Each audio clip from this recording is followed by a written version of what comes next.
তো গত ক্লাসে আমরা সিমেন্ট বালি এবং ইটের হিসাবটা দেখেছিলাম। আজকে আমরা রডের হিসাবটা দেখব।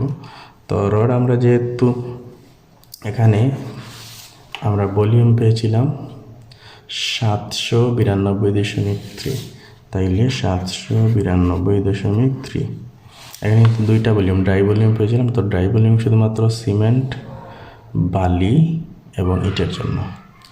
রড কিন্তু শুকনা এবং ভিজা অবস্থায় সেমই থাকে, আকার কোনো পরিবর্তন হয় না। তো এটাকে আমরা 1.25% দ্বারা গুণ করে নিই। তাইলে আমরা ক্যালকুলেশন করব 792.3 গুণন হচ্ছে 1.25 ইকুয়াল দিয়ে ভাগ দেব 100 দিলে পার্সেন্টটা উঠে যাবে।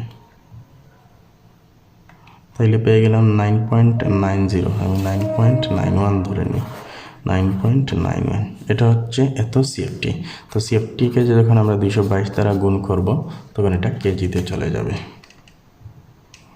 ওকে, তাইলে কেজিতে গেলে আমার 2198.6 অর্থাৎ 2199, আমি ডিরেক্ট 2200 ধরে নিই।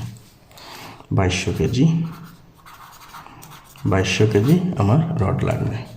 তো এখন বর্তমানে টন হচ্ছে 90 টাকা, সেই জন্য আমি 90 দিয়ে গুণ করে নিই। 2200কে যদি আমি 90 টাকা ধরে নিই, তাহলে আমি পাই 1,98,000। 1,98,000। তাইলে আমি পেয়ে গেলাম রড লাগবে আমার 1,98,000 টাকা। পরবর্তী ভিডিওতে আমরা লেবার খরচটা দেখব।